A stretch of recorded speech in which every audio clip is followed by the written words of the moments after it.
প্রশংসা আল্লাহ সুবহানাহু তাআলার জন্য, শান্তি অবতীর্ণ হোক মুহাম্মদ সাল্লাল্লাহু আলাইহি ওয়াসাল্লামের প্রতি। আমরা কিতাবুত তাওহীদের আজকের দার্সে পঞ্চম অধ্যায় বাবু তাফসীর তাওহীদ, তাওহীদের ব্যাখ্যা আর সাক্ষ্য দেওয়া, লা ইলাহা ইল্লাল্লাহ এই মর্মে সাক্ষ্য দেওয়ার ব্যাখ্যা। আমরা জানি সম্মানিত লেখক যে কোনো অধ্যায় রচনা করার পর সরাসরি কোরআনের আয়াত এবং হাদিস উল্লেখ করেন। তো উনি যে কোরআনের আয়াতটি উল্লেখ করেছেন সেটি সূরা ইসরা বা আমরা সূরা মেরাজ নামে অনেকেও চেনে, এই সূরাতুল ইসরার বা বানু ইসরাইল নামে। এই সূরা ইসরার 57 নম্বর আয়াত এটি খুঁজে বের করেছি।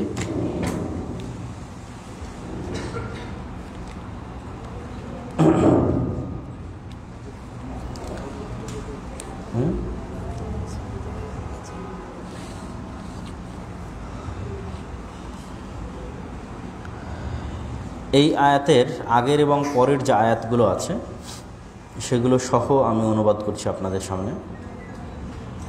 রব্বুকুম আ'লামু বিকুম, তোমাদের প্রতিপালক তোমাদের সম্পর্কে সবচেয়ে বেশি জানে। ইয়াশা ইয়ারহামুকুম, যদি তিনি চান তোমাদের প্রতি দয়া করবেন। ওয়া ইয়াশা ইউআযিবুকুম, আর যদি তিনি চান তোমাদেরকে শাস্তি দিবেন। ওয়ামা আরসালনাকা আলাইহিম ওয়াকিলা, আর আমি আপনাকে তাদের উপর দায়িত্বশীল করে পাঠিয়েছি। ওয়ারাব্বুকা আ'লামু বিমান ফিস সামাওয়াতি ওয়াল আরদ, আর আপনার প্রতিপালক বেশি ভালো জানেন আসমানে এবং জমিনে যারা আছে তাদের সম্পর্কে। ওয়ালাকাদ ফাদ্দালনা বা'দান নাবিয়্যিনা আলা বা'দ, আর আমি কিছু নবীকে কিছু নবীর উপর প্রাধান্য দিয়েছি।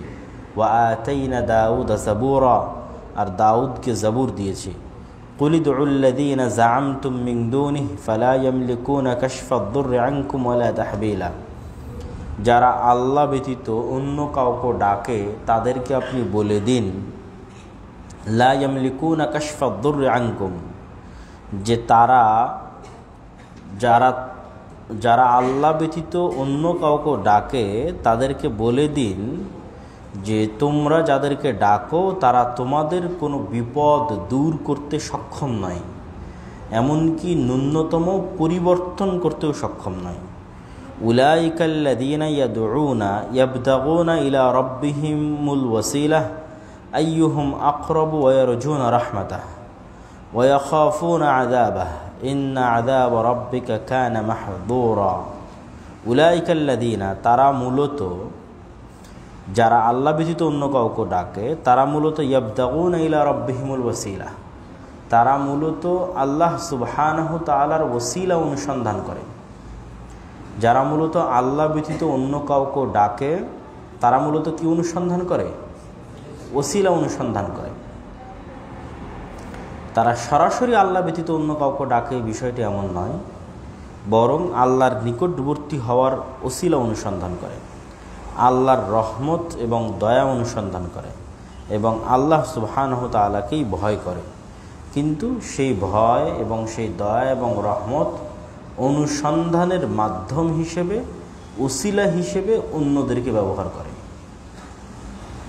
তাহলে এই আয়াতে স্পষ্ট হয়ে গেল যে আল্লাহ ব্যতীত অন্য কাউকে যারা ডাকে তারা মূলত ওসিলা হিসেবে ডাকার চেষ্টা করে, আর সেটিও শিরকের অন্তর্ভুক্ত। ইন্না আযাব রাব্বিকা মাহযুরা, আর আপনার প্রতিপালকের আযাব নিশ্চিত। ওয়া ইম মিন ক্বরিয়াতিন ইল্লা নাহনু মুহলিকুহা ক্বাবলা ইয়াউমিল কিয়ামা ওয়া মুআযযিবুহা আযাবান শাদীদা কানা যালিকা ফিল কিতাবি মাসতুরা। তাহলে এই আয়াত, যে আয়াতটি আমরা পড়ছি এখানে, এই আয়াতের আগের পরের সকল আয়াত মিলিয়ে যে অর্থটি দাঁড়াচ্ছে সেটি হচ্ছে আল্লাহ সুবহানাহু তাআলা ব্যতীত অন্য কাউকে ডাকার ক্ষেত্রে যে ওসিলা অবলম্বন করা হয় সেই ওসিলাও শিরকের অন্তর্ভুক্ত। দ্বিতীয় আয়াতে আল্লাহ সুবহানাহু তাআলা বলেন, ওয়াইদ ক্বালা ইব্রাহিমু লিআবিহি ওয়া কওমিহি ইন্নানি বারাউম মিম্মা তা'বুদুনা ইল্লাল্লাযী ফাতারানি।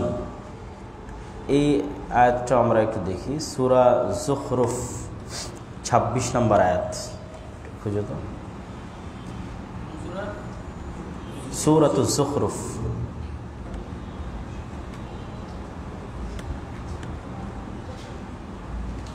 এবং তারপরেরটাও রেডি করে রাখো, সূরাতুত তাওবাহ 31, যুখরুফের পরেরটা 31, 31।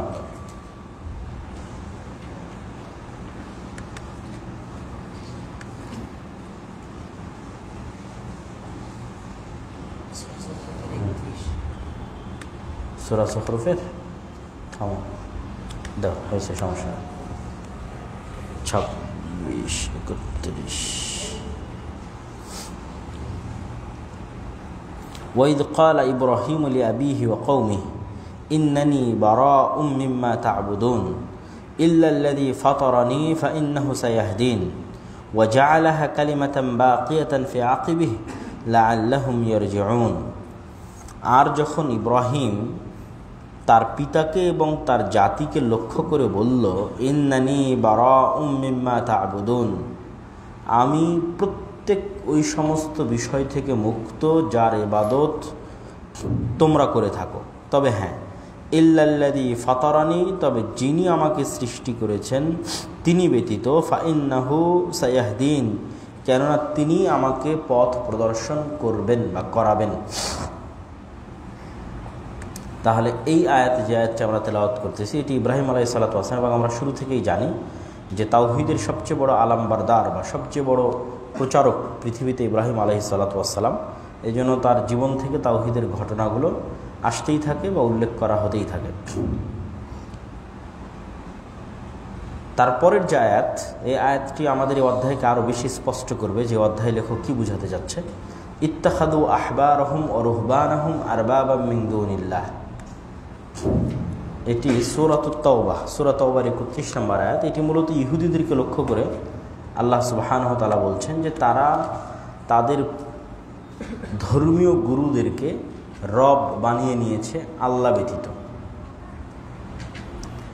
আমরা অনেকেই জানি যে ইহুদিরা সরাসরি মূর্তি পূজা করে না, এবং এইটা নিয়ে ফেসবুকে একসময় খুব বিতর্ক হয়েছিল যে ইহুদিদেরকে তাওহীদপন্থী বলার কারণে, যে ইহুদিরা তাওহীদপন্থী। বাহ্যিকভাবে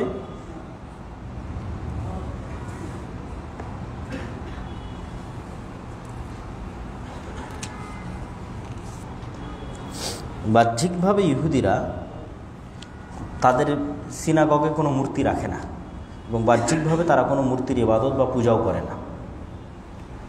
তো যেহেতু তারা কোনো মূর্তির ইবাদত বা পূজা করে না, সেহেতু অনেকেই মনে করতে পারে তারাও তো মুসলমানদের মতো তাওহীদপন্থী। এবং তাদের ধর্ম লিখে যদি আপনি গুগলে সার্চ দেন, তো গুগলও বলবে যে তারা একেশ্বরে বিশ্বাসী বা একত্ববাদে বিশ্বাসী, এবং পৃথিবীর দুইটা ধর্মকে একেশ্বর বা একত্ববাদে বিশ্বাসী বলে ধরা হয়, একটা ইসলাম আর একটা ইহুদি।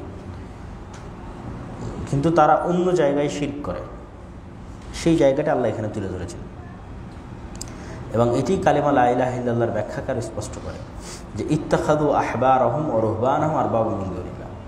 ইহুদিরা মুখে বলে তারা একত্ববাদে বিশ্বাসী, কিন্তু বাস্তবে তারা আল্লাহ ব্যতীত তাদের আলেমদেরকে তাদের রব বানিয়ে নিয়েছে। আলেমদেরকে কিভাবে রব বানিয়ে নিয়েছে? এখনো ইহুদিরা দুইভাবে তারা তাদের আলেমদের রব বানিয়েছে। এক, তারা জানে যে তাদের আলেম ওলামারা তাদের ধর্মগ্রন্থে পরিবর্তন করেছে, তারপরেও তারা সেই পরিবর্তন নিয়ে কোনো প্রশ্ন উত্থাপন করে না, প্রশ্ন উত্থাপন না করেই সেটি অনুসরণ করে।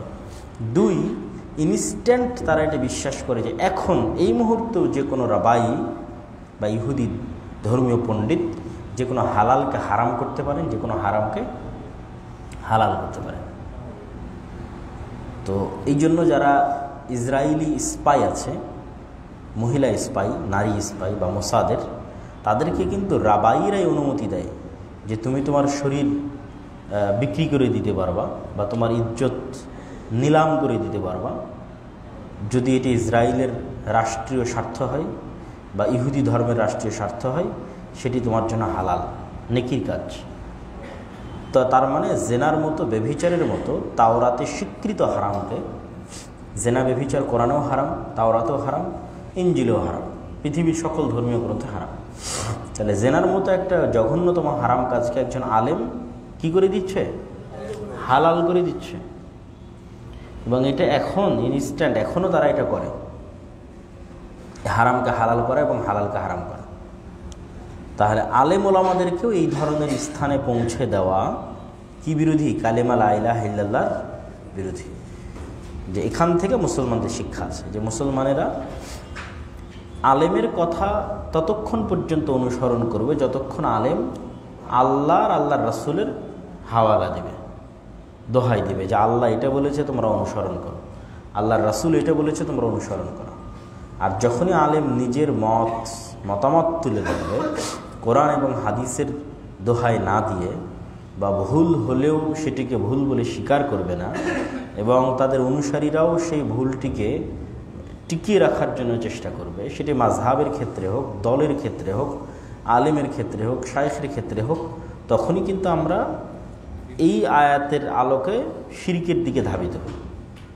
এটাও লা ইলাহা ইল্লাল্লাহর ব্যাখ্যা যে আমি যে শাহাদা বা তাওহীদের অনুসারী, তো আমাকে এই ধরনের জিনিসগুলো থেকেও বেঁচে থাকতে হবে।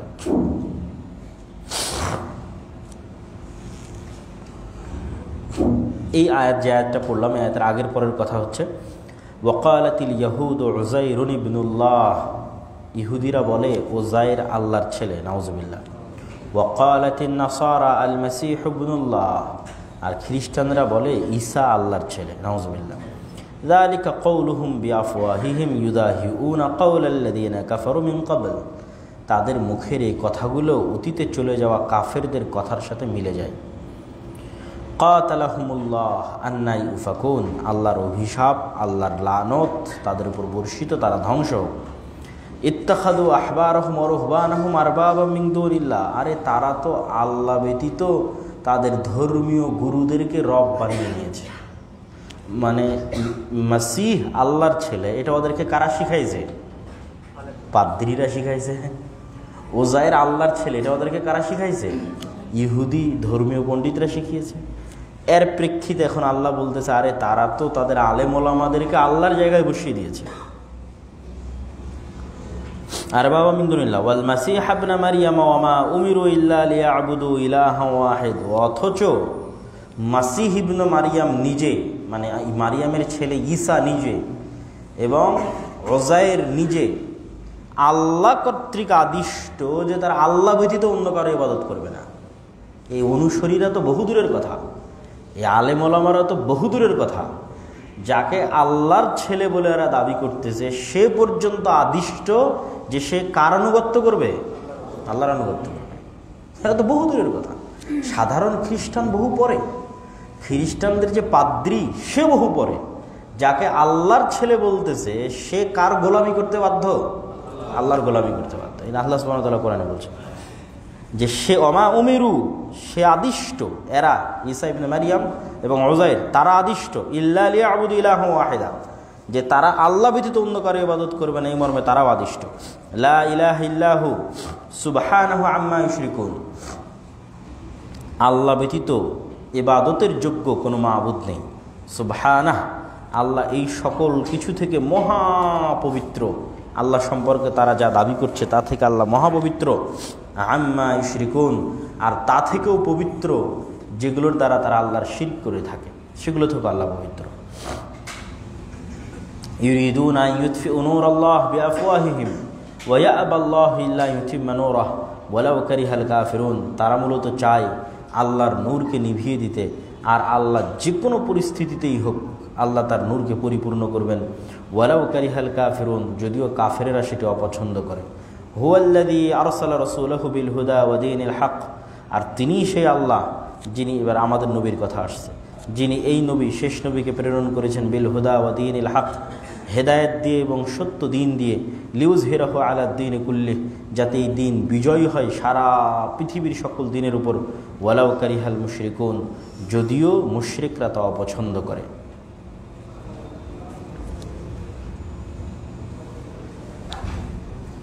তারপর আল্লাহ আরও কিছু উদাহরণ দিয়েছে, পরের আয়াতগুলো এর সাথে কানেক্টেড, সম্পৃক্ত কিছু উদাহরণ দিয়েছে যেগুলোতে ইহুদি পাদ্রী বা ইহুদি রাবাই এবং খ্রিস্টান পাদ্রীরা কি কি ধরনের হালালকে হারাম এবং হারামকে হালাল করত সেগুলোর কিছু উদাহরণ আছে। তারপরে সরাসরি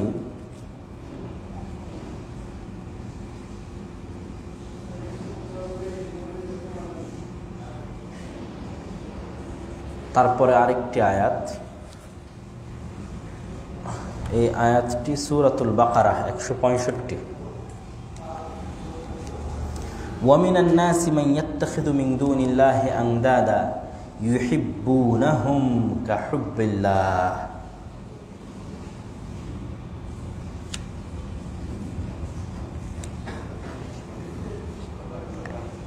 সূরা বাকারা 165।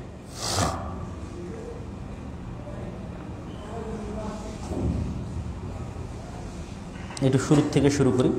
ইন্না ফি খালকিস সামাওয়াতি ওয়াল আরজ, নিশ্চয় আসমান এবং জমিন সৃষ্টির মধ্যে, ওয়াখতিলাফিল লাইলি ওয়ান নাহার, আর রাত এবং দিনের পরিবর্তনের মধ্যে, ওয়াল ফুলকিল্লাতি তাজরি ফিল বাহর, আর যে নৌকা বা যে জাহাজ সমুদ্রের উপর চলাফেরা করে তার মধ্যে, বিমা ইয়ানফাউন নাস, আর এই ধরনের আর যা কিছু যা দ্বারা মানুষ উপকার গ্রহণ করে থাকে। এই আয়াতটা খুবই ব্যাপক, যে এই ধরনের আর যা কিছু যা দ্বারা মানুষ উপকার গ্রহণ করে থাকে।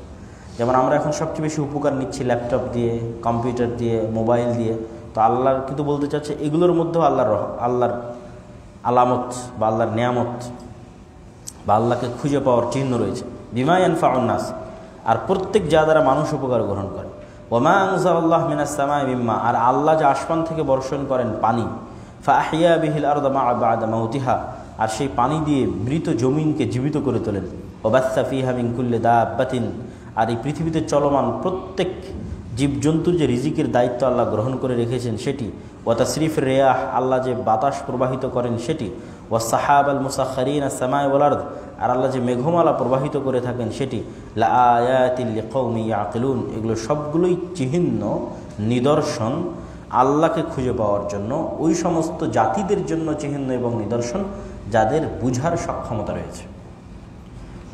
এই জন্য আমরা বলি কি, যে আমরা বিমা ইয়ানফাউন নাস, এই যে আয়াতটা আল্লাহ বলেছে প্রত্যেক যা দ্বারা মানুষ উপকার করে, মানুষ উপকার গ্রহণ করে, মানুষ সেটি যতই আবিষ্কার করুক, এটা আসলে আগে থেকেই পৃথিবীতে অস্তিত্বশীল ছিল, মানুষের জ্ঞানের বাইরে ছিল, মানুষ জানতো না, কিন্তু এটা পৃথিবীতে ছিল।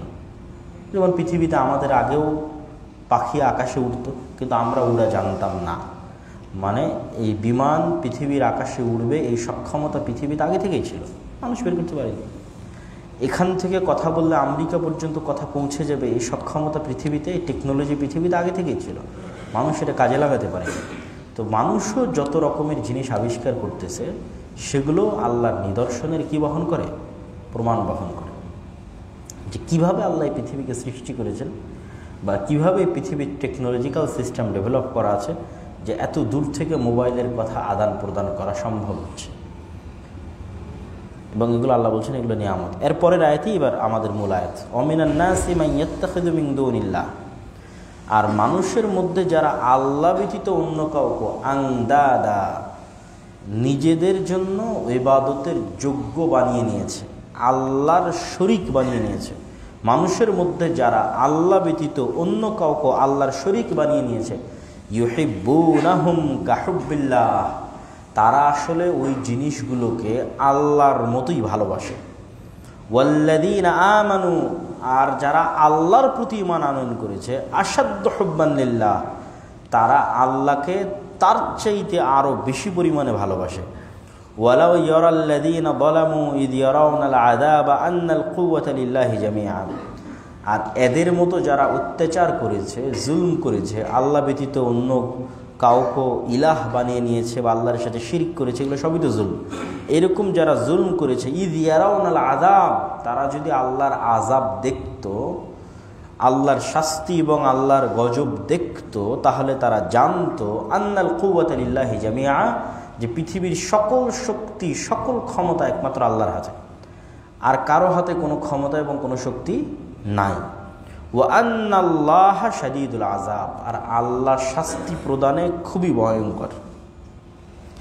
ইয তাবাররাআল্লাযীনা তুবিউ মিনাল্লাযীনা ইত্তাবাউ ওয়া রাআউল আযাবা ওয়া তাকাত্তাআত বিহিমুল আসবাব, আর এই দৃশ্য তৈরি হবে, যেহেতু তারা দেখেনি কিন্তু তৈরি হবে। আল্লাহ বলছে ইয তাবাররাআল্লাযীনা তুবিউ, এরা যাদের অনুসরণ করত তারা যেই দিন ঘোষণা করে দিবে যে আমি এদের সাথে নাই, শাব্দিক অনুবাদ হচ্ছে যারা অনুসরণ করছে তাদের থেকে যাদের অনুসরণ করা হতো তারা ঘোষণা করে দিবে যে আমরা এদের সাথে নাই। ব্যাখ্যা কি? আমি দাবি করতেছি যে আমি ঈসা ইবনে মারিয়ামের অনুসরণ করি, তো কিয়ামতের মাঠে ঈসা ইবনে মারিয়াম বলে দিবেন যে আমি এদের সাথে নাই। এরকম প্রত্যেক যে যার ইবাদত করতেছে পৃথিবীতে, এরা যখন বলে দিবে যে আমি এদের সাথে নাই, তখন এদের অবস্থা কি হবে? যার ভরসায় যার আশায় এতদিন চলল, সে কিয়ামতের মাঠে কি বলে দিবে যে আমি এদের সাথে নাই, তখন কি হবে? তখন তো ভয়ঙ্কর পরিবেশ তৈরি হবে। ওয়ারাউল আযাব, আর যখন চোখের সামনে আযাবকে দেখতে পাবে। ওয়া তাকাত্তাআত বিহিমুল আসবাব, আর পৃথিবীতে যেই আসবাবগুলোর উপর ভরসা করে তারা টিকে থাকতো, এই প্রত্যেকটা আসবাব কাট অফ হয়ে যাবে, কেটে যাবে, বিচ্ছিন্ন হয়ে যাবে। প্রত্যেকটা মানুষ বিভিন্ন কিছুর উপর ভরসা করে পৃথিবীতে টিকে থাকে। সকলেরই কোনো না কোনো লিঙ্ক আছে, কারো অর্থ সম্পদ, কারো পরিবার, কারো বংশ পরিচয়, কারো রাজনৈতিক, এইভাবে লিয়াজু মেনটেন করে মানুষ পৃথিবীতে চলে। তো এই প্রত্যেকটাকে আরবিতে বলা হয় সাবাব বা আসবাব, লিঙ্ক, লিয়াজু, ওয়াস্তা, মাধ্যম। তো প্রত্যেক যত মাধ্যমে আপনি পৃথিবীতে টিকে থাকতেন, এই প্রত্যেকটা মাধ্যম কাট অফ হয়ে যাবে কিয়ামতের মাঠে, একটা লিঙ্কও কাজ করবে না। এখন এখানে আমি একটা সমস্যায় পড়লে আপনাকে কল দিলে আপনি এসে হেল্প করতেন, এটা একটা ওসিলা, এটা কাট অফ হয়ে যাবে। আমি ফোন দিতে পারতাম, ফোনই থাকবে না। আমি অর্থ ইউজ করতে পারতাম, অর্থ থাকবে না। ঠিক আছে, আমি আমার ছেলে মেয়েকে ডাকতে পারতাম, স্ত্রী পুত্রকে ডাকতে পারতাম, তারা থাকবে না। প্রত্যেক যতগুলো আসবাব দিয়ে মানুষ টিকে থাকতো পৃথিবীতে, এগুলো সব নাই হয়ে যাবে। وقال الذين اتبعوا لو أن لنا كرة فنتبرأ منهم كما تبرؤوا منا كذلك يريهم الله أعمالهم حسرات عليهم وما هم بخارجين من النار। আল্লাহ বলছেন, সেই দিন যখন তারা এই দৃশ্যগুলো দেখবে, তথা যারা দুনিয়াতে শিরক করত, কেউ যদি শহীদ মিনারের পূজা করে থাকে, যে শহীদ মিনার সেই দিন বলে দিবে যে আমি এদের থেকে নাই। হ্যাঁ বলবে, কেন? শহীদ মিনার তো পাথর, আল্লাহ তাকেও জীবন দিয়ে দিতে পারে, জীবন দিবে এবং সে কথা বলবে। এরকম প্রত্যেক ইট, পাথর, খাম্বা, মূর্তি, যা কিছুর মানুষ ইবাদত করেছে, তার সবগুলো কিয়ামতের মাঠে তাদের থেকে বিচ্ছিন্নতা ঘোষণা করবে। এক, এটা একটা দেখবে। দুই, তারা দেখবে যে তাদের চোখের সামনে শাস্তি। তিন, তারা দেখবে যতগুলো ওসিলা ব্যবহার করে তারা পৃথিবীতে টিকে থাকতে, একটা ওসিলাও সেই দিন কাজ করতেছে না। টাকা পয়সা, ধন দৌলত, পরিবার, বংশ, কোনো কিছু। এই তিনটা যখন তারা দেখবে, তখন তারা বলবে, এই পৃথিবীতে যে সমস্ত মুশরিকেরা বসবাস করতেছে, এরা তখন বলবে যে ইস, আল্লাহ যদি আমাদেরকে পুনরায় পৃথিবীতে ফিরে যাওয়ার সুযোগ দিত, তাহলে আজকে যেমন এরা আমাদের থেকে বিচ্ছিন্নতা ঘোষণা করেছে, আমরা পৃথিবীতে যে পাল্টা প্রতিশোধ স্বরূপ এদের থেকে বিচ্ছিন্নতা ঘোষণা করতাম। যে আজকে তোমরা আমাদের থেকে বিচ্ছিন্নতা ঘোষণা করলে, আমাকে পৃথিবীতে আর একবার যাওয়ার সুযোগ দেওয়া হোক, আমি এদের থেকে বিচ্ছিন্নতা ঘোষণা করব। যে আমি আর এই শহীদ মিনারের সাথে নাই, আমি আর এই জাতীয় স্মৃতিসৌধের সাথে নাই, আমি আর এই বিভিন্ন মূর্তির সাথে নাই, অমুকের সাথে নাই, অমুক মাযহাবের সাথে নাই, বা অমুক মূর্তির সাথে নাই, বা অমুক রবের সাথে নাই, বা ঈসা ইবনে মারিয়ামের সাথে নাই। যার যার মানুষ দুনিয়াতে শিরক করেছে, তার প্রত্যেকের সাথে দুনিয়াতে এসে এরা পুনরায় চাইবে যে আমরা তাদের সাথে বিচ্ছিন্নতা ঘোষণা করতাম। আল্লাহ বলছেন, কাযালিকা ইউরিহিমুল্লাহু আমালাহুম, এভাবেই আল্লাহ তাদের আমল তাদেরকে দেখাবেন, হাসারাতিন আলাইহিম, এমত অবস্থায় যে আফসোস করেও কাজ হবে না। এই আফসোসরত অবস্থায় আল্লাহ তাদের আমল তাদেরকে দেখাবেন। ওয়ামা হুম বিখারিজিনা মিনান নার, আর তারা জাহান্নামের আগুন থেকে বেরো হতে পারবে না। মানে তারা যে ফিরে আসতে চাচ্ছে পুনরায়, সেই ফিরে আসার সুযোগও তাদের থাকবে না। এই ছিল আমাদের যে মূল আয়াত, সেই আয়াতের সাথে সংশ্লিষ্ট আগের পরের আয়াত, যা এই আয়াতের অর্থকে সম্পূর্ণরূপে স্পষ্ট করে দিল। যেখান থেকে কালিমায়ে শাহাদার ব্যাখ্যা হচ্ছে, যারা আল্লাহ ব্যতীত অন্য কারোর সাথে শিরক করে, তারা সেটিকে আল্লাহর মতোই ভালোবাসে। তাহলে মূল পয়েন্ট দাঁড়ালো ভালোবাসা। মানে আপনি এমন কিছুকে যদি আনলিমিটেড লিমিট ক্রস করে ভালোবাসেন, তাহলে ওইটাও শিরকের দিকে নিয়ে যায় মানুষকে। ইবনুল কাইয়িম রাহিমাহুল্লাহ তার বিভিন্ন বইয়ে এটি তুলে ধরেছেন ভালোবাসার প্রকার করতে গিয়ে, যে মানুষ যখন কোনো মেয়ের প্রেমে পড়ে, মানুষ যদি তার স্ত্রীরও এই পরিমাণ প্রেম বা ভালোবাসায় পড়ে, মানুষ যদি আর পৃথিবীর কারো মানে শিরক করতেছে না, কিন্তু তার মন অতিরিক্ত দুর্বল, তাহলে এই জিনিসগুলো তাকে হালাল হারাম বাস বিচার করার সুযোগ দিবে না। তার সন্তুষ্টির জন্য যা করণীয় তাই করবে। তো এই জন্য এখান থেকে এই কালিমায়ে শাহাদার ব্যাখ্যা হিসেবে এখান থেকে আমাদের শিক্ষা হচ্ছে যে সর্বোচ্চ ভালোবাসা হতে হবে কার জন্য, যেটা পরের আয়াতে পরের অংশে বলা আছে, আর যারা আল্লাহর প্রতি ঈমান আনয়ন করে তারা সবচেয়ে বেশি ভালোবাসে কাকে, আল্লাহ। এবার আল্লাহর ভালোবাসার সাথে সম্পৃক্ত করে স্ত্রীর ভালোবাসা, আল্লাহর ভালোবাসার সাথে সম্পৃক্ত করে সন্তান সন্ততির ভালোবাসা, আল্লাহর ভালোবাসার সাথে সম্পৃক্ত করে বাবা মায়ের ভালোবাসা, আল্লাহর ভালোবাসার সাথে সম্পৃক্ত করে বন্ধু বান্ধবের ভালোবাসা, আল্লাহর ভালোবাসার সাথে সম্পৃক্ত করে দলের ভালোবাসা, সংগঠনের ভালোবাসা। মানে যদি আল্লাহর আদেশের সাথে যায় তাহলে আছি, না হলে নাই। আর যখনই আপনি কোনো একটার ভালোবাসা মাত্রাতিরিক্ত হয়ে যাবে তখন আল্লাহর আদেশ লঙ্ঘন করেও আপনি সেই ভালোবাসা বহাল রাখার চেষ্টা করবেন। তাহলে আপনি কি রাস্তায় আগাচ্ছেন? শিরকের রাস্তায় আগাচ্ছেন। আল্লাহ তো স্পষ্ট বলে দিয়েছে যে যারা শিরক করে তারা মূলত ওটিকে আল্লাহর মতো ভালোবাসে, এই জন্য শিরক করে। তাহলে আমাদের যারা অন্তরে ঈমান আছে তার সর্বোচ্চ ভালোবাসা আল্লাহর প্রতি, আর প্রত্যেকটার ভালোবাসা শর্তযুক্ত। আল্লাহ রাসূলের আদেশ অনুযায়ী ঠিক আছে, ঠিক আছে। স্ত্রী বলতেছে মার্কেটে যাবে, রেস্টুরেন্টে যাবে, তারপরে হচ্ছে শালীনতা থাকবে না, তো সেক্ষেত্রে আপনি রাজি না? রাজি না। আপনি যদি সর্বোচ্চ আল্লাহ সুবহানাহু ওয়া তাআলাকে ভালোবাসেন এবং আল্লাহর ভালোবাসার সাথে সম্পৃক্ত করে সকল ভালোবাসাকে সাজান, তাহলে আপনি রাজি হবেন না। আপনি আল্লাহর বিধানকে লঙ্ঘন করে তার ভালোবাসাকে প্রাধান্য দিতে পারেন না। আর যখন তার ভালোবাসাকে আপনি প্রাধান্য দিবেন আল্লাহর ভালোবাসাকে লঙ্ঘন করে, তখন আসলে আপনি শিরকের রাস্তার দিকে ধাবমান হচ্ছেন, কিন্তু বুঝতেছেন না। এই জন্য কোনো কিছুকে আল্লাহর ভালোবাসার উপর প্রাধান্য দেওয়া যাবে না, না হলে সেটি শিরকের দিকে নিয়ে যাবে মানুষকে। وفي الصحيح عن النبي صلى الله عليه وسلم من قال لا إله إلا الله وكفر بما يعبد من دون الله, যে ব্যক্তি ঘোষণা দিবে যে আল্লাহ সুবহানাহু ওয়া তাআলা ব্যতীত কোনো ইলাহ বা কোনো মাবুদ নেই, আর কুফরি করবে আল্লাহ ব্যতীত প্রত্যেক যার ইবাদত করা হয় সবগুলোর কুফরি করবে, মানে সবগুলোর কাফের হয়ে যাবে, যে আল্লাহ ব্যতীত আর দুনিয়াতে যার ইবাদত করা আমি এগুলোর কাফের। যেমন আমি হচ্ছি গণতন্ত্রের কাফের, সেকুলারিজমের কাফের, কাফার না, এগুলোর আমরা কি করি? কুফরি করি। আল্লাহ ওয়া কাফারা, আর কুফরি করবে বিমা ইয়াবুদু মিন দুনিল্লাহ, প্রত্যেক ওই বস্তুর যার আল্লাহ ছাড়ার ইবাদত করা হয়, এই প্রত্যেকটার কুফরি করা লাজিম। আল্লাহ ব্যতীত যেগুলোর ইবাদত হয় সেগুলোর কুফরি করবেন না, আর মুখে বলবেন আপনি আল্লাহর প্রতি ঈমান আনয়ন করেন, এই দুইটা একসাথে চলবে না। এই ব্যাখ্যাটা আমরা আগেও দিয়েছি, কিন্তু এখানে আবার আলাদাভাবে ব্যাখ্যা হিসেবে আনা হচ্ছে যে লা ইলাহা ইল্লাল্লাহর ব্যাখ্যা হচ্ছে যেমন আপনি আল্লাহর উলুহিয়াতের স্বীকৃতি দিবেন, ঠিক তেমনি আল্লাহ ব্যতীত আর যার ইবাদত দুনিয়াতে হয় সেগুলোর কি করবেন? কুফরি করবেন। এই দুটো যখন হবে তখন কালিমা লা ইলাহা ইল্লাল্লাহর ব্যাখ্যা ঠিক থাকবে, তখনই তার জান মাল ইজ্জত আব্রু নিরাপদ হবে, তার ধন সম্পদ নিরাপদ হবে, তার জীবন নিরাপদ হবে।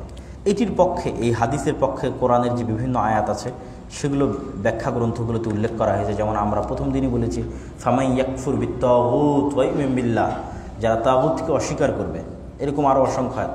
ওয়াকাতিলুহুম হাত্তা লা তাকুনা ফিতনাতুন ওয়া ইয়াকুনা আদ-দীনু কুল্লুহু লিল্লাহ ফাকতুলুল মুশরিকিনা হাইসু ওয়াজাদতুমুহুম, এরকম আরও অসংখ্য আয়াত এবং হাদিস আছে যেগুলো প্রমাণ করে আল্লাহ ব্যতীত যার ইবাদত করা হয় সেগুলোর সাথে কুফরি করতে হবে। ওয়া হিসাবুহু আলাল্লাহি আযজা ওয়া জাল, এটি হাদিসের শেষ বাক্য।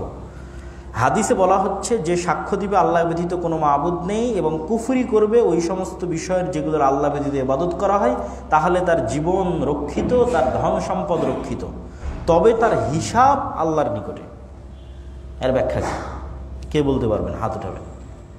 যে তার হিসাব আবারও বুঝেন, যে সাক্ষ্য দিবে আশহাদু আল্লা ইলাহা ইল্লাল্লাহ ওয়া আশহাদু মুহাম্মাদার রাসূলুল্লাহ এবং আল্লাহ ব্যতীত আর যার ইবাদত করা হয় সেগুলোর কুফরি করবে, তার জীবন নিরাপদ, তার ধন সম্পদ নিরাপদ, কিন্তু তার হিসাব আল্লাহর নিকটে। এই শেষের বাক্য তার হিসাব আল্লাহর নিকটের ব্যাখ্যা কি? উত্তর না দিয়ে হাত উঠাবেন।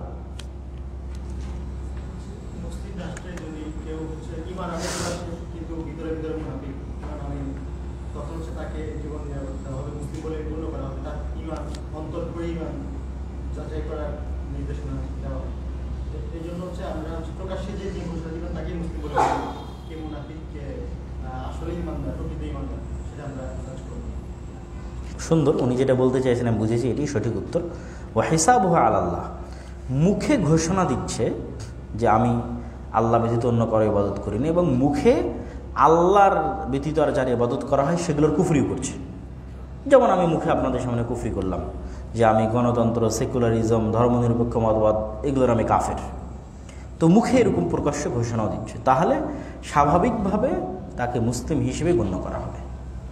কিন্তু তার অন্তরে কি আছে এটার হিসাব কিয়ামতের মাঠে আল্লাহর কাছে। অন্তরে কি আছে এটার হিসাব মানুষের কাছে নয়, মানুষের কাছে নয়, মানে মানুষের এটা উচিত নয় যে আর একজনের অন্তরের হিসাব যাচাই করা। মুখের কথা বিশ্বাস করে নিতে হবে, আর অন্তরেরটা ছেড়ে দিতে হবে কার জন্য? আল্লাহর জন্য। অন্তরেরটা যাচাই করার দায়িত্ব নবী রাসূলদেরও দেওয়া হয়নি। মুখের কথাই ঠিক আছে, ঠিক আছে, বাস।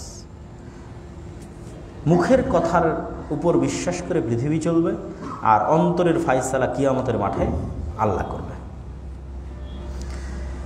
এরপরের অধ্যায়, জি,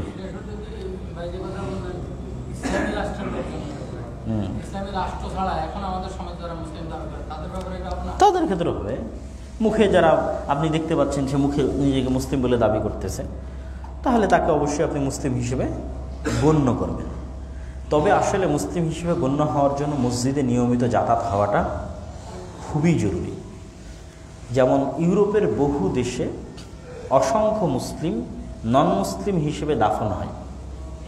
আমি যেহেতু নিজে ছিলাম, আমি এই অভিজ্ঞতার মুখোমুখি হয়েছি। অসংখ্য মুসলিম কি হিসেবে দাফন হয়? নন মুসলিম। কেন নন মুসলিম? কোনোদিন মসজিদে যায়নি, তোকে কে চেনে যে সে মুসলমান? কেউ মারা গেছে একভাবে, যেভাবে লাশ পেয়েছে সেভাবে তার সরকার গিয়ে দাফন করে দিয়েছে। ওকে তো মুসলমানরা মুসলমান অনুযায়ী দাফন করার জন্য মুসলমানদেরকে তো এগিয়ে যেতে হবে, আর এই রাইটস বা পাওয়ার একমাত্র মসজিদের আছে। মসজিদে দায়িত্বশীল হয়ে আবেদন করলে তাহলে সেই লাশ মুসলিম অনুযায়ী দাফন হওয়ার জন্য সকল কিছু প্রস্তুত হবে। তো মসজিদ কখন দাবি করবে যে এই লোকটা মুসলমান? যখন ও নিয়মিত মসজিদে আসবে। নিয়মিত মসজিদে না আসলে ও তো মুসলিম হিসেবে গণ্য হবে না। তো এই জন্য প্রত্যেকের উচিত নিজেকে মুসলিম হিসেবে পরিচয় দেওয়ার ন্যূনতম যে মাপকাঠি, সেটা কি? মসজিদে আসা। সাধ্য অনুযায়ী 5 ওয়াক্ত সালাতে মসজিদে আসতে হবে, এতটুকু অন্তত মেনটেন করতে হবে নিজের মুসলিম পরিচয় রক্ষণাবেক্ষণের জন্য। আমরা আজকে দার্স লম্বা করব না, আরেকটা অধ্যায় আমরা সংক্ষিপ্তভাবে পড়ে আজকে দার্স শেষ করবো, কারণ আমাদের আরেকটা প্রোগ্রাম আছে, সেখানে যেতে হবে। বাবুন মিনাশ শিরকি, এবার শিরকের উদাহরণ দিচ্ছেন যে শিরকি কিভাবে হয়।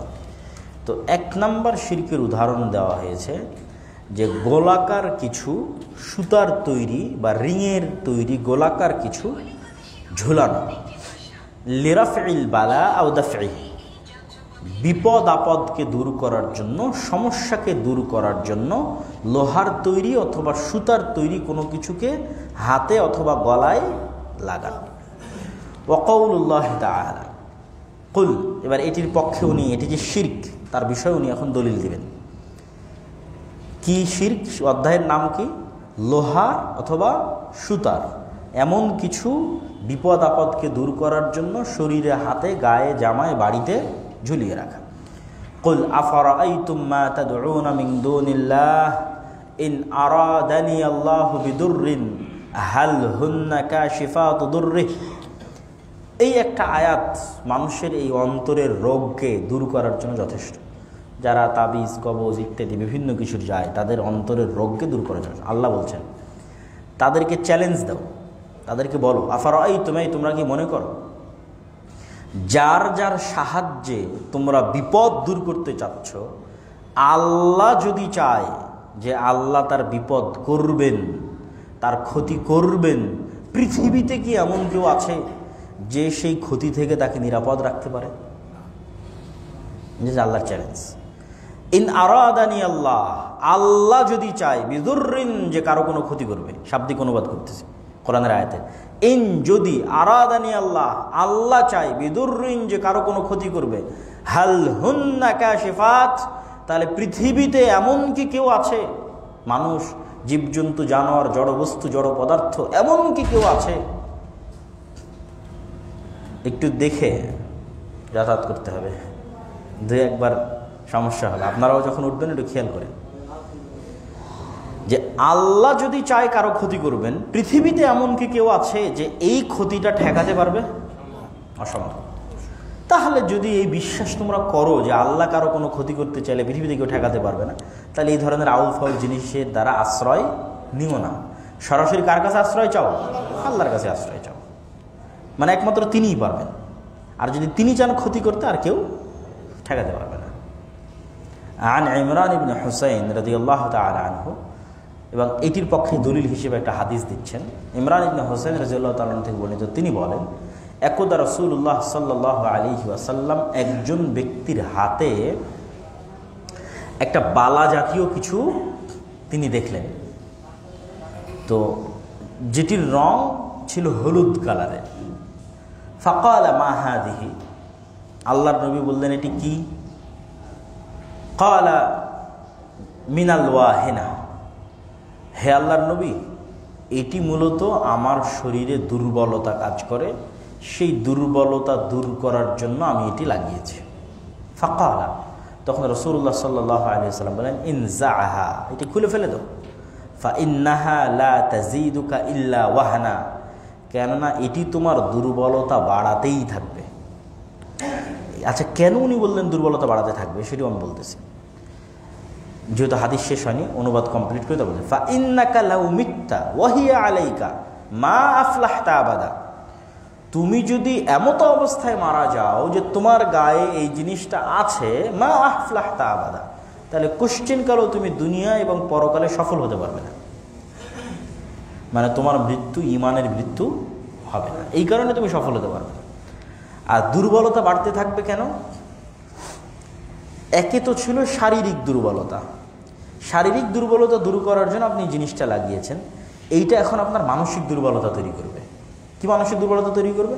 যখনই মনে হবে এটা খুলে ফেলবো, মনে হবে আমি দুর্বল হয়ে গেছি, খুলে না, আমি তো মনে হয় দুর্বল হয়ে যাচ্ছে। তাহলে শারীরিক দুর্বলতার পাশাপাশি কোন দুর্বলতা যুক্ত হয়ে গেল? মানসিক দুর্বলতা যুক্ত হয়ে গেল। আর যদি এই বিশ্বাস এবং এই ভরসাটা আল্লাহর উপর রাখতো, তাহলে শারীরিক দুর্বলতা থাকার পরও মনোবল কি থাকতো? শক্ত থাকতো। আর অনেক সময় মানুষ অসংখ্য কঠিন জিনিস পার হয়ে যায় শুধু শক্ত মনোবলের জন্য, শুধু মানসিক শক্তির কারণে। বহু মানুষ দেখবেন অপারেশনের পর 2 দিনে সুস্থ হয়ে গেছে, কেউ 1 মাসও হচ্ছে না। এটা হচ্ছে মানসিক শক্তির প্রভাব। মানসিক শক্তি যে সত্যিকার আপনার শরীরে প্রভাব রাখে, তার বাস্তব একটা উদাহরণ আপনারা নিতে পারেন। যারা জিমে যায়, ব্যায়াম করে, দেখবেন যে জিমের ট্রেনার আপনাকে বারবার বলতেছে যে আপনি যেই মাসালটা বিল্ড আপ করতে চান, ওই ব্যায়ামটা করার সময় আপনার ইন্টেনশন ওই মাসালের দিকে রাখতে হবে। যে একজন টানা 1 মাস যাবৎ বুক ডাউন দিচ্ছে, ঠিক আছে, কিন্তু সে তার ইন্টেনশন, নিয়ত মাসলের দিকে রাখতেছে না, মানে হাতের বাইসেপ ট্রাইসেপ এগুলোর দিকে রাখতেছে না, অন্যদিকে ইন্টেনশন। আর আরেকজন 7 দিন বুক ডাউন দিচ্ছে, কিন্তু তার ফুল ইন্টেনশন আছে তার মাসলের দিকে। তাহলে এই নিয়তের কারণে সেল দ্রুত বৃদ্ধি হয়, মাসাল দ্রুত তৈরি হয়, নিয়তের প্রভাব শরীরের উপরে। মানে ডাইরেক্ট যদি কোনো উদাহরণ নিতে চান, তাহলে আপনি জিমের যে কোনো ট্রেনারের সাথে কথা বলতে পারেন। এটা যে ডাইরেক্ট একদম সরাসরি এক্সাম্পল যে আপনার মনের জোর আপনার শরীরের উপর প্রভাব ফেলে। তাহলে আল্লাহ নবী যে বললো এটি তোমার দুর্বলতা বাড়াতেই থাকবে, এটি মূলত কি দুর্বলতা? মানসিক দুর্বলতা।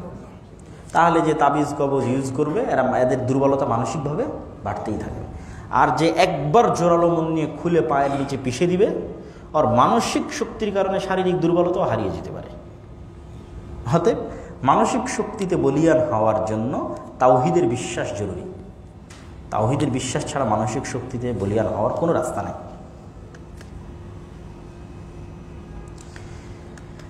তারপরের হাদিস, রাসূলুল্লাহ সাল্লাল্লাহু আলাইহি ওয়াসাল্লাম বলেছেন, মান তাআল্লাকা তামিমাতান ফালা আতাম্মাল্লাহু লাহু। রাসূলুল্লাহ সাল্লাল্লাহু আলাইহি ওয়াসাল্লাম বলেন, যে ব্যক্তি তাবিজ ঝুলালো,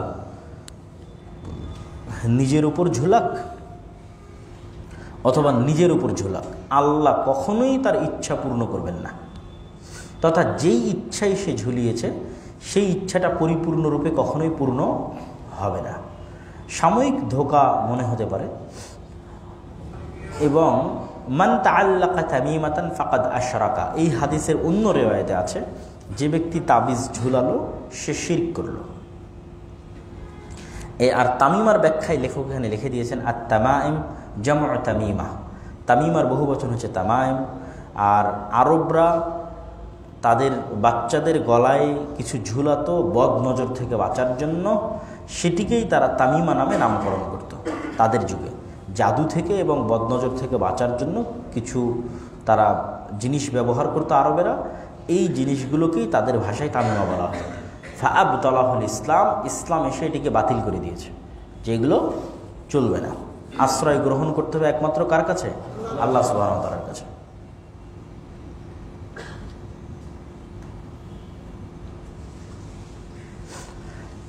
আরেকটি হাদিস এখানে উল্লেখ করা হয়েছে, এটা এক সাহাবীর, যে একজন সাহাবী হুযায়ফা ইবনুল ইয়ামান রাদিয়াল্লাহু তাআলা আনহু, তিনি একবার দেখলেন একজন ব্যক্তি তার হাতে কিছু ঝুলিয়ে রেখেছে, তো তিনি সেটিকে ডেকে কেটে দিলেন এবং তিনি এই আয়াতটি পাঠ করলেন, ওমা ইউমিনু আকসারুহুম বিল্লাহ ইল্লা ওয়া হুম মুশরিকুন, যে তাদের অধিকাংশ মানুষ ঈমান আনার পরেও মুশরিক। এই আয়াতটি তিনি পাঠ করলেন এবং তাকে কাছে ডেকে তার এই তাবিজটা কী করলেন? খুলে দিলেন বা ছিঁড়ে ফেললেন। এবং এই ক্ষেত্রে আমাদেরকে খুবই শক্ত হতে হবে, কেননা আমরা দেখি যে যত জায়গায় আমরা যাই না কেন, মানুষজন এই একটাই কথা বলে যে এই তাবিজটা খুললে সমস্যা আরও বাড়ে, অতএব তাবিজ খুলব কি খুলব না, এটা বলে থাকে। তো আসলে এগুলো সব কিছুই মানসিক শক্তির উপর নির্ভর করে। তাদের ব্যবসায় টিকে আছে আপনাকে ভয় দেখানোর মাধ্যমে, ঠিক আছে? প্রত্যেক যারা তাবিজ কবজের ব্যবসা করে তাদের ব্যবসা টিকে আছে কিসের উপর ভিত্তি করে? ডারকা বিজনেস। আপনি ভয় পেলেই তার ব্যবসা চলবে, আর ভয় না পেলে ব্যবসা চলবে না। তো আসলে মানসিক শক্তিতে বলিয়ান হবেন কিভাবে? আপনি কোরআন যদি ধারাবাহিক পড়তে থাকেন, আল্লাহ ঘুরিয়ে ফিরিয়ে এই কথাগুলোই কোরআনে বারবার বলতে থাকবে, আল্লাহর শক্তি, আল্লাহর ক্ষমতা। তখন আপনি কোরআন পড়তে থাকবেন শুরু থেকে শেষ পর্যন্ত, দেখবেন অটোমেটিক আপনার মধ্যে মানসিক শক্তি কাজ করতেছে। তো আপনি কোরআন পড়বেন না, তাওহীদ শিখবেন না, তাহলে এগুলো শিরক থেকে বাঁচা আপনার পক্ষে সম্ভব হবে না। আপনিও তখন আর 10টা মানুষের মতো ভয় পাবেন। আগে তো আপনার মনে মানসিক শক্তি লাগবে, তাহলে না আপনি এগুলো খুলে ফেলতে পারবেন। সে মানসিক শক্তিটা আপনাকে তাওহীদ দিবে, আর তাওহীদের এই স্পষ্ট মেসেজ আপনি কোরআনে পাবেন, বারবার আসতে থাকবে। তো আপনি কোরআন পড়তে থাকলে কোরআন বারবার আপনাকে রিমাইন্ড দিবে সকল কিছুর ক্ষমতার মালিক আল্লাহ, আল্লাহ যা ইচ্ছা তাই করতে পারে, আল্লাহর চেয়ে শক্তিশালী কেউ নাই, তোমার বিপদ আপদ আল্লাহ ব্যতীত কেউ দূর করতে পারবে না। তখন আপনার এটা মাইন্ড সেটআপে বসে যাবে। যখনই একবার মাইন্ড সেটআপে বসে যাবে যে আল্লাহ সকল কিছু দেখেন, আল্লাহ সকল কিছু শুনেন, আল্লাহ সকল কিছুর উপর ক্ষমতাবান, তিনি সর্বশক্তিমান, আমাকে চাইতে হলে তার কাছেই চাইতে হবে, এই মাইন্ড সেটআপ একবার বসে গেলে আপনি তখন শক্তিশালী হবেন।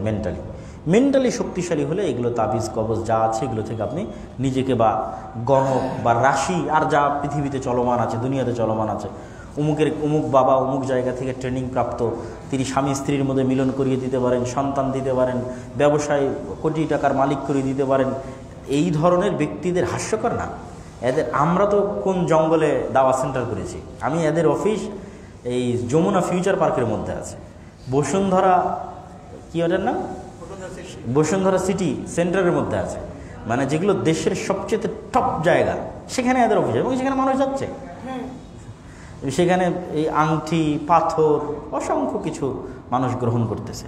তো এই প্রত্যেকটা মানুষ হচ্ছে ভীতু, ঠিক আছে? প্রত্যেকটা মানুষ কি ভীতু, তাদের অন্তরে আল্লাহর বিষয়ে জ্ঞান নাই, তারা কখনোই কোরআনটা প্রথম থেকে শেষ পর্যন্ত একবার পড়ে দেখেনি। তাহলে এই সমস্ত মানুষের অন্তরে যদি তাওহীদের জ্ঞান দিতে পারে, কোরআন যদি তারা প্রথম থেকে শেষ পর্যন্ত একবার পড়ে, তাহলে মানসিকভাবে শক্তিশালী হবে। এই যেমন আল্লাহর নবী এগুলো খুলে ফেলতে বলতেছে, সাহাবীরা খুলে ফেলে দিচ্ছে, আল্লাহর নবী বলতেছে তোমার দুর্বলতা আরও বাড়িয়ে দিবে, এই জিনিসগুলো যখন সে টের পাবে।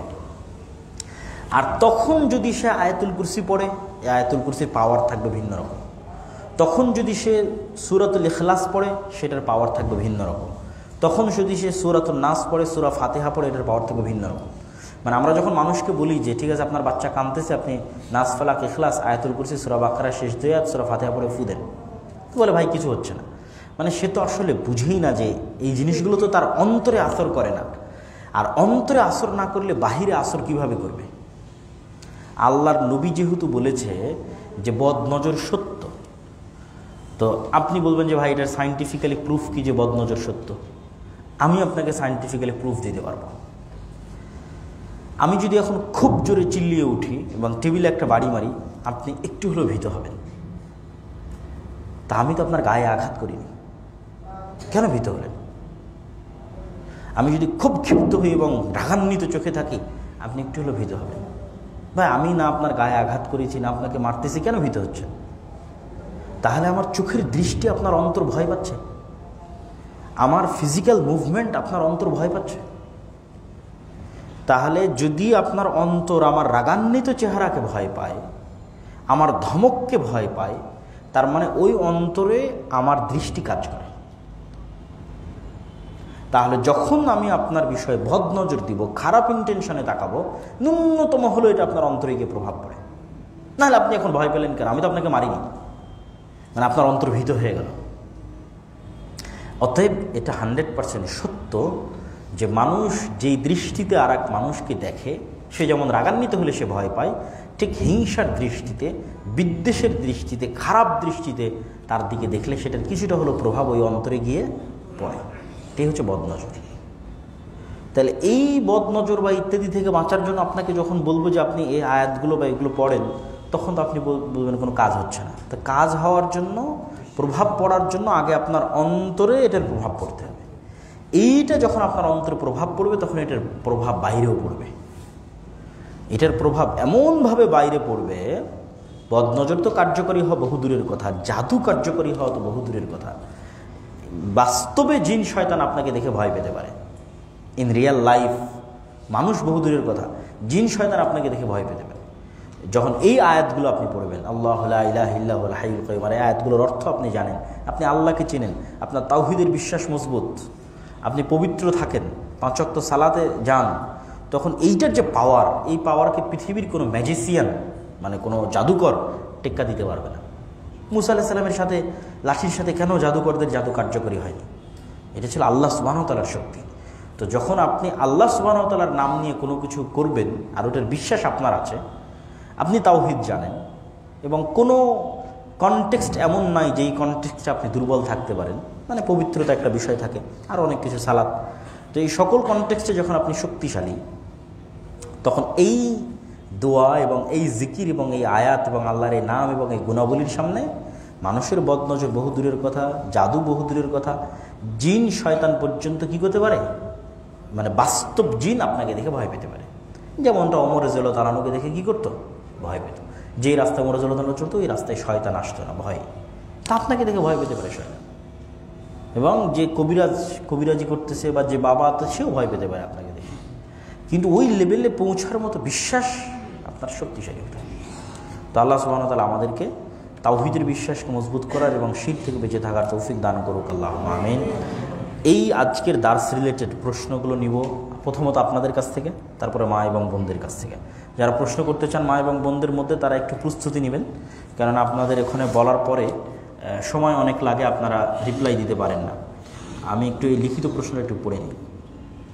এটা আজকের দার্সের সাথে রিলেটেড না, পরে দিচ্ছি। আজকের দার্সের সাথে রিলেটেড কোনো প্রশ্ন? যে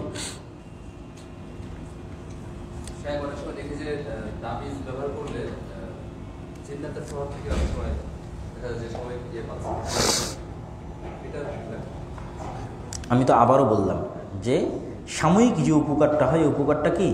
ধোঁকা। কবিরাজদের সাথে জিনদের কি থাকে?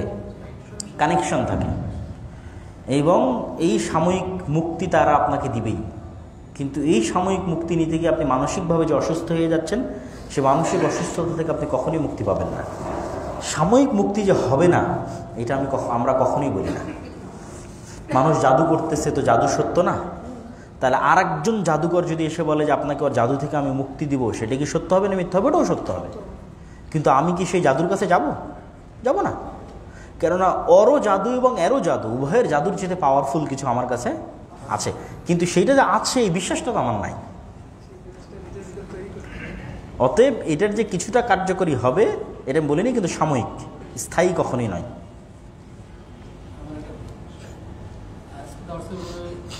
আমি যদি সিদ্ধান্ত নেই, যত রকম বিপদ হোক, কোনো ডাক্তার কার কথা আপনার এরকম ক্ষতি আছে? আপনি খুবই চমৎকার একটা প্রশ্ন করেছেন যে কোনো ডাক্তার কবিরাজ কোনো কারো কাছে যাবেন না। আমি এর আগে আর একটা ক্লাসে মনে হয় এটা পরিষ্কার করেছিলাম যে এটা হচ্ছে মানুষের ইমানের লেভেল অনুযায়ী। মানুষের ইমানের লেভেল যদি ওই জায়গায় না হয় আর যদি করে বসে, তখন পরে আবার কী করবে? আফসোস করবে। আফসোস করে একসময় ইসলাম থেকে বের হয়ে যাবে, নাস্তিক হয়ে যাবে। যেমন শেখ আব্দুর রাজ্জাক বিন ইউসুফ বলেছে, আমি উদাহরণটাই দিয়েছিলাম। শেখ আব্দুর রাজ্জাক বিন ইউসুফ বলেছিল যে আমি করোনা রোগীর সাথে খাবো, তার কাফন দাফন সব কিছু করবো। তো ওনার ওই কথা শুনে মানসিকভাবে দুর্বল একজন যদি মনে করে যে আমি করোনা রোগীর সাথে খাবো, খাইতে গিয়ে করোনা হয়ে গেল, তাহলে এই আব্দুর রাজ্জাক বিন ইউসুফের কথা শুনে তো আমার করোনা হয়ে গেছে, ইসলামী আর নাই, নাস্তিক হয়ে গেছে, নাউজুবিল্লাহ, কিছু করার নাই। সে এটা করতে পারে, প্র্যাকটিস করতে পারে, যার মানসিক শক্তি ইমান ওই লেভেলের। এটা আমি মাপতে পারবো না, এটা আপনি মাপতে পারবেন। আমার কথা শুনে বা দার্স শুনে কেউ এমন কিছু করুক যেটা করে আবার পরবর্তীতে রিগ্রেট করবে, এটা আমরা কখনোই চাই না। সরাসরি যেই জিনিসগুলোর প্রভাব আছে, যেটা আল্লাহর নবী হাদিসে বলেছে, রাসূলুল্লাহ সাল্লাল্লাহু আলাইহি ওয়াসাল্লাম বলেছেন, অদৃশ্য প্রভাব নয়, ডাইরেক্ট যেগুলোর প্রভাব, যেগুলোকে আল্লাহ সরাসরি ওসিলা বানিয়ে দিয়েছে। যে যেমন রাসূল সাল্লাল্লাহু আলাইহি ওয়াসাল্লাম বলেছেন, পৃথিবীতে এমন কোনো রোগ আল্লাহ সৃষ্টি করেননি যেই রোগের ওষুধ আল্লাহ পৃথিবীতে দেননি। ওষুধের কথা, তো ওষুধ আমরা বের করতে পারি না, আমাদের ব্যর্থতা, কিন্তু প্রত্যেকটা রোগের ওষুধ পৃথিবীতে আছে। তো যেমন রাসূল সাল্লাল্লাহু আলাইহি ওয়াসাল্লামের যখন জ্বর হতো তখন মাথায় পানি দিতেন, এবং আল্লাহর নবী নিজে অসংখ্য চিকিৎসার কথা বলে গেছে। তোমার পেট খারাপ, তুমি মধু পান করো। আবারও বলেছে আল্লাহ নবী, পেট আরও বেশি খারাপ হয়ে গেছে, আরও মধু খাও, আরও মধু খাও, বলতে বলতে চতুর্থ দিন ভালো হয়ে গেছে। আল্লাহ নবী বলেছেন, কালো জিরা এমন এক জিনিস যেখানে মৃত্যু ব্যতীত আর সকল রোগ আছে। আল্লাহ নবী বলছেন যে সিরকা, আপেলের তৈরি সিরকা পৃথিবীর সর্বশ্রেষ্ঠ খাদ্য বা খাবার। আল্লাহ নিজে পবিত্র কোরআনে দুইটা ফলের নাম বলেছে, তিন এবং জাইতুন। আল্লাহ নবী বলেছে যে প্রতিদিন সকালে বিজোড় খেজুর, আজোয়া খেজুর 7টা পান করলো, তাকে সারাদিন কোনো বিষ, বদনজর, জাদু কোনো কিছু কোনো কার্যকরী করতে পারবে না। এই যে খাদ্যদ্রব্যের মধ্যে আল্লাহ পৃথিবীতে ফিজিক্যালি যা রেখেছে, অদৃশ্য না, অদৃশ্য জিনিস একটাই কার্যকরী, সেটা আল্লাহর নাম। অদৃশ্য জিনিস একটাই কার্যকরী, আল্লাহ এবং আল্লাহর নাম। তো কোরআনের যে আয়াত যেগুলো কার্যকরী, এগুলো আল্লাহ এবং আল্লাহর নাম। এর বাইরে আর কোনো অদৃশ্য জিনিস কার্যকরী নয়, যার সরাসরি কোনো প্রভাব সায়েন্টিফিক্যালি প্রুফ নয়। আর যেগুলোর সরাসরি প্রভাব সায়েন্টিফিক্যালি প্রুফ, এগুলো গ্রহণ করা হালাল। কিন্তু কেউ যদি মনে করে আমি গ্রহণ করব না, সেটারও কিন্তু জায়গা আছে, কিন্তু সেটা ইমানের লেভেল অনুযায়ী।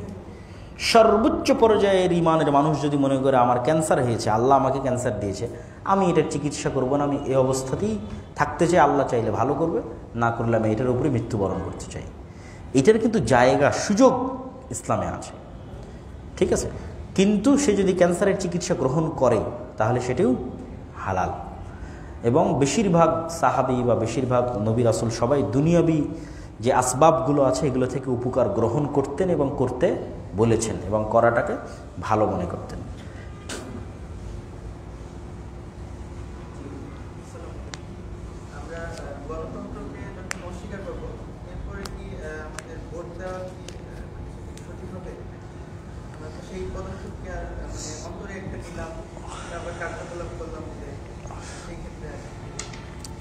সাধ্যের জায়গা থেকে দূরে থাকার চেষ্টা করতে হবে।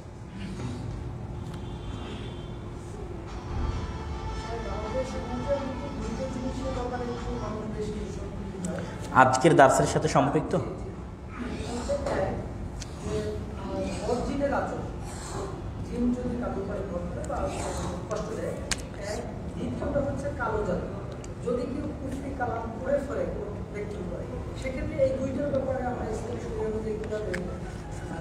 একই, যা বলেছি তাই। আচ্ছা, আপনাদের প্রশ্ন আর একটু আসতেছি যে মেয়েদের সাইড থেকে, বোনদের সাইড থেকে কেউ প্রশ্ন করবেন? জি বলেন, একটু সাউন্ডটা বাড়াই দিও। ওয়ালাইকুম আসসালাম। আমার প্রশ্নটি হচ্ছে, গণতন্ত্র সিস্টেমের কি কি সমস্যার কারণে আমরা এর সাথে খুবই করব? এটা খুবই চমৎকার প্রশ্ন। আমি আমার কিছু বক্তব্যে এই জিনিসগুলো তুলে ধরেছি এবং পরিষ্কার করেছি। প্রথমত, এখানে দুইটা অপশন, এক গণতন্ত্র এবং ইসলাম, দুই ইসলাম প্রতিষ্ঠায় গণতন্ত্র। দুইটা কিন্তু ভিন্ন টপিক। যারা ইসলাম প্রতিষ্ঠায় গণতন্ত্রকে ব্যবহার করতেছে তারাও কিন্তু স্বীকার করে যে গণতন্ত্র ইসলামের অল্টারনেটিভ হতে পারে না। তারাও স্বীকার করে যে ইসলামের খেলাফা ব্যবস্থাই সবচেয়ে বেস্ট। তা প্রথমত কথা হচ্ছে যে গণতন্ত্র যে ইসলামের অল্টারনেটিভ হতে পারে না এই বিষয়ে ইসলামপন্থীদের কোনো দ্বিমত নাই। দ্বিমত কোন জায়গায়? একদল ইসলামপন্থী বলতেছে যে যেহেতু এখন আমার কোনো ওয়ে নাই, অতএব আমি গণতান্ত্রিক ওয়েতেই যতটুকু করতে পারি ততটুকু করব। আর আরেকজন বলতেছে না, যেহেতু আমি গণতন্ত্রকে অস্বীকার করতেছি সেহেতু আমি এটির সহযোগিতায় ইসলামী কোনো কাজ করতে চাই না, বরং আমি পূর্ণাঙ্গ যখন ক্ষমতায় আসব তখন আমি ইসলাম প্রতিষ্ঠা করার চেষ্টা করব। বাট কারো এই বিষয়ে দ্বিমত নাই যে অ্যাজ এ থিওরি গণতন্ত্র ইসলামের অল্টারনেটিভ নয়। আচ্ছা, ওই যে হাজিরার এগুলো দেওয়া আছে ভিতরে, একটাই দেওয়া আছে, তুমি নিয়ে আসো আরও কয়েকটা, সময় তো শেষে আসতেছে। তো প্রশ্নের উত্তরটা দিয়ে নিই। তো গণতন্ত্র অ্যাজ এ থিওরি কেন ইসলামের সরাসরি অল্টারনেটিভ হতে পারবে না? অনেকগুলো কারণ আছে, অনেকগুলো কারণ। যেমন ইসলামের থিওরি অনুযায়ী দায়বদ্ধতা একমাত্র কার কাছে? আল্লাহর কাছে। ইসলামের থিওরি অনুযায়ী যাকে নেতা বানানো হবে তার যতক্ষণ পদস্খলন চোখে না পড়ছে ততক্ষণ তাকে সরানোর কোনো সুযোগ নাই, বরং নেতার আনুগত্যকেই প্রায়োরিটি দেওয়া আছে। জুলুম করলেও আনুগত্য, অত্যাচার করলেও আনুগত্য, যেটা গণতন্ত্রে নাই। যেটা গণতন্ত্রের ক্ষেত্রে প্রতি 5 বছর পর একটা সিস্টেমের মাধ্যমে সে যদি সবচেয়ে ভালো ব্যক্তিও হয় তবুও তাকে কি করা হবে? পরিবর্তন করা হবে।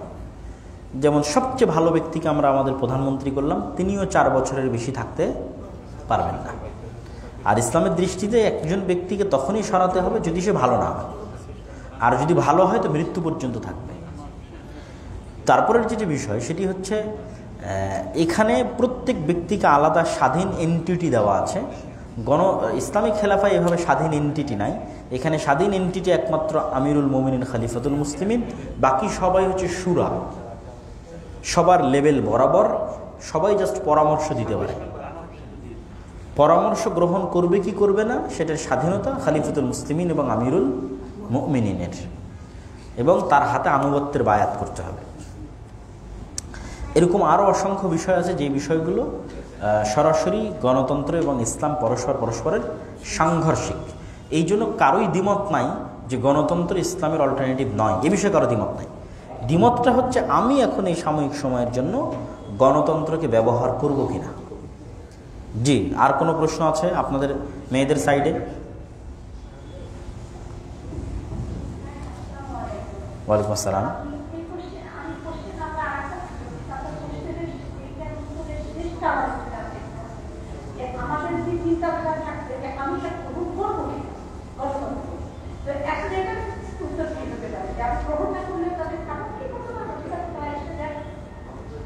আচ্ছা আচ্ছা, এটার এই বিষয়ের উত্তর দিচ্ছি। আর কোনো পয়েন্ট আছে? জি,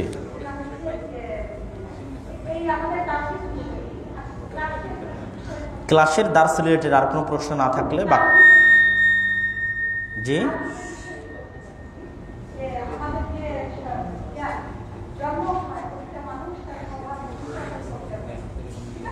জি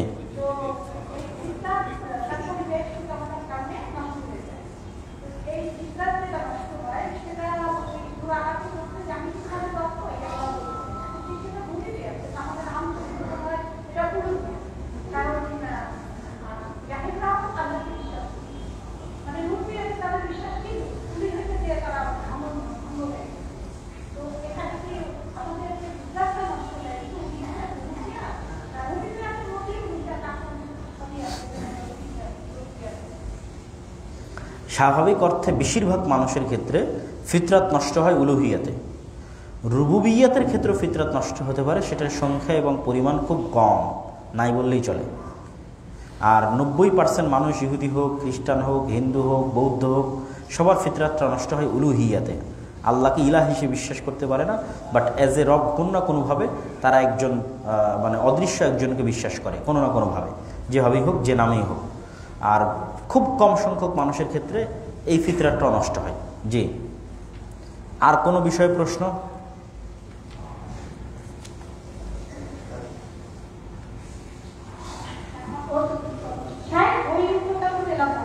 ওইটি আমি দিব। আর কোনো প্রশ্ন আছে কিনা? জাযাকাল্লাহ খাইর, বারাকাল্লাহ ফিক। ভাই আপনাদের মধ্যে যে সাবজেক্ট রিলেটেড, যে আমার নজরটা যে বল, এটা আমি বুঝবো কি? আপনার আমার আমার